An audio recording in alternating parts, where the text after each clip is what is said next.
Living in our historically patriarchal society, it's too common for women or people in their feminine energy to fill the role of human givers.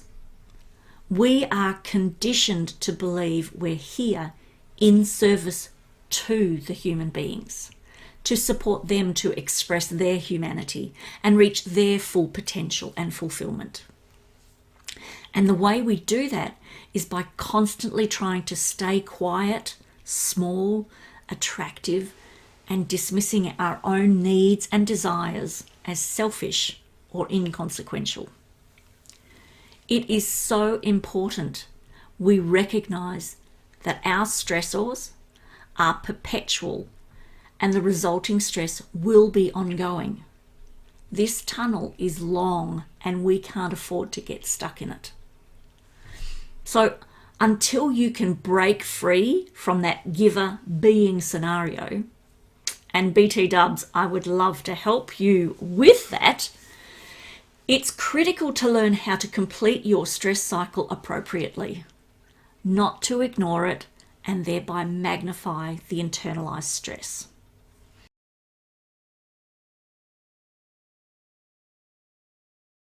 Hi there, lovelies. I'm Rhonda Crimes. I'm a life and leadership coach supporting everyday people just like you to reflect and rework your everyday stories so you can step into the everyday leadership of your families and communities and create compelling, meaningful, and fruitful lives every day. Today, let's talk about the human giver syndrome. In my previous Let's Talk About Stress and Stressors, we learned that stress is not a bad thing. It's getting stuck in the stress cycle that's harmful to us. We need to complete the stress cycle to fully signal to our bodies that we are safe, not just think it in our minds. But that can be easier said than done for a number of reasons. We might be stuck in a place because the stresses are there constantly. Your bully at work is the boss's boy wonder. No one brings a healthy choice to morning tea, and you can't be rude and not eat the fatty cakes. Your kids are always needing you. Some days there isn't even 5 minutes to be alone, not even when you're hiding out in the loo. You really do love doing your job, but conveying necessary changes to the senior staff, especially the males, always feels like it's a confrontation for you. And right now, the times, they are a-changing. You're always going through that tunnel. Every day, it's the same tunnel. Sometimes we can become stuck. We just can't find a way out or move through because the emotions we've encountered are just too provoking. Think grief, rage, despair, or helplessness. We know that it's going to be really hard to manage it on our own, and yet there's some reason, perhaps embarrassment, because we think we should be able to handle it. Or maybe it's shame because we've not handled it well in the past. And so we push it down and try to ignore it. It's like there's red flashing lights warning of a cave-in, or there's crime scene tape across the tunnel reminding you of what's happened before. And either way, it's screaming, do not go any further.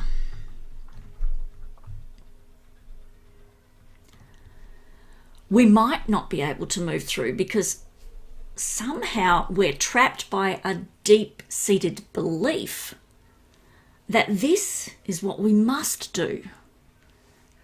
This is our lot in life, simply by being born as a daughter and not a son. Perhaps we are the very reason our parents were forced to be together, and they let us know that all the time. It might be a cultural expectation. Our lives appear to have been mapped out for us, and there are moral obligations to fulfill that render our hopes, desires, and aspirations as merely pipe dreams or only coming true in romance and fairy tale movies. And that is what I want to focus on today, because this is where many of the women I serve are stuck. They were destined by birthright, culturally expected, behaviourally moulded, or directed by a committed relationship into a perpetual tunnel that never ends. Kate Manne, in her book Down Girl, The Model of Misogyny, describes a structure where there are two classes of people: the human givers, who are expected to offer their time, attention, affection, and bodies willingly, placidly, to the other class of people, the human beings. She called this human giver syndrome. Emily and Amelia Nagoski, in their book Burnout, The Secret to Solving the Stress Cycle, expand on this to say the giver's role is to give with their whole humanity to the beings, so that the beings can be their full humanity. You want to take a guess which class most everyday women sit in? Yep. In our patriarchal cultures, the givers are attractive, demure, happy, calm, and always attentive. They are expected to defer the resources they possess and abdicate any power they may acquire to the beings. So this means they can't talk back, have their own thoughts, and definitely they can't express them if it falls outside the scope of the being in charge of that moment. So they can't shout, be angry, be unhappy, or be ambitious, or tend to their own needs. That would be selfish. To violate any of these roles as the giver, or to even contemplate moving beyond the scope of their class, is to ask for admonishment, shunning, shaming, punishment, or even abandonment. Do you see yourself anywhere in there? I certainly used to be there, perhaps not completely submissive, but I certainly had my giver glasses on, and the outcomes were not always rosy for me. To express emotions is to be open to ridicule, and I know this firsthand. I'm a crier. It's how I express so many heightened emotions, and it can look messy. It can be uncomfortable for the onlooker, and it can render me speechless. Literally, at times, my voice is just gone while I cry. That certainly does not fit the brief of the human giver when in the company of a human being, who hold the belief that they are here to be served so that they may express their humanity and be. That is their sole and moral obligation. So when someone around them, like me and my tears, upsets this path, there has to be a consequence. It has to be rectified. The human being has the elevated stature over the human giver. That can look like dismissal, berating, laughter, mockery, scorn, or even abuse, which all serves to put the giver back in their place. Can you see how this might play out in the different areas of your life? Can you see that if you've been brought up to believe you are a human giver, that you are at the service of all human beings? And to be really clear, that would be everyone who is not you. It might activate some disempowerment within you and keep you stuck in a chronic enduring stress cycle with no light at the end of the tunnel and no means to complete the cycle. So what can you do? Well, I think there are 3 steps that you can take to begin to complete the cycle for yourself. 1, become aware of what's going on. 2, share your story with a trusted, respectful, and compassionate ally. And 3, find your way to move it through regularly. The first step is always to become aware of what is happening. Begin to take notice of when you feel this imbalance. One of the tools I use inside my coaching is trigger tracking. It's a really simple but powerful activity to compile a list of scenarios that have triggered you or activated a response that's uncomfortable or disempowering. By writing them down, either in the moment or retrospectively looking back, patterns begin to emerge. When we can see the pattern, we can identify the places to disrupt the autopilot responses or make conscious acknowledgement that a stress cycle is still open. I'd love to help you use this tool, so give me a hoy if it's of interest to you.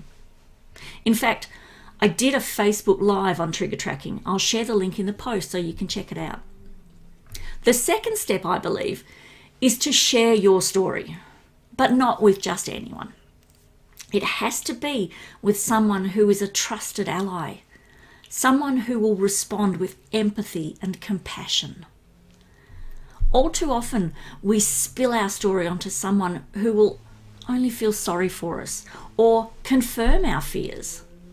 Likewise, sharing your story with someone who will apportion blame or dismiss it as inconsequential is not helpful. Neither is turning your story around on you because it makes the listener uncomfortable, or they think you're somehow broken or need repair or rescuing. Untold stories fester and grow in dark hiding places. Stories that are shared unsafely will distort and metastasize.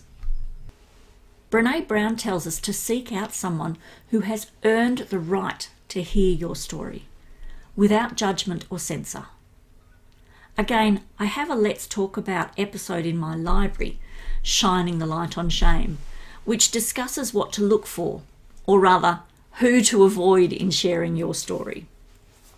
I'll share the link to that one as well in the notes. And then thirdly, you need to move your body in a way that will work best for you and will complete the stress cycle appropriately. Now, I'll talk more about this in a future chat, but I'm sure if you give it due consideration, you will likely intuitively know what might work for you. Fight is generally a response to something like anger. Flight is just a response to something like fear. They signal your body to go, to do something, to run or attack. While freeze is the response when neither of those will work, and so you play dead until your body can begin to feel the danger has passed, and then it can go through the closing ceremony of the stress cycle. You'll want to choose something that will get your breathing heavier, your blood pumping, like running, cycling, or dancing. Perhaps if you're not that energetic, you could try some deep muscle flexing and relaxing with visualizations or a guided dynamic meditation. You're looking for an activity that is a physical doing thing to take you through a process that your primal body can recognize to deal with the modern day stresses that have activated your fight, flight, or freeze responses. So, by way of a recap, living in our historically patriarchal society, it's too common for women or people in their feminine energy to fill the role of human givers.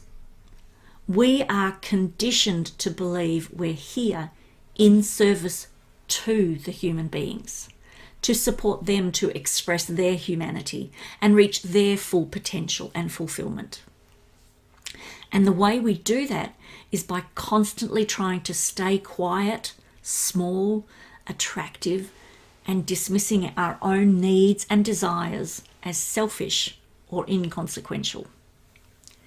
It is so important we recognize that our stressors are perpetual and the resulting stress will be ongoing.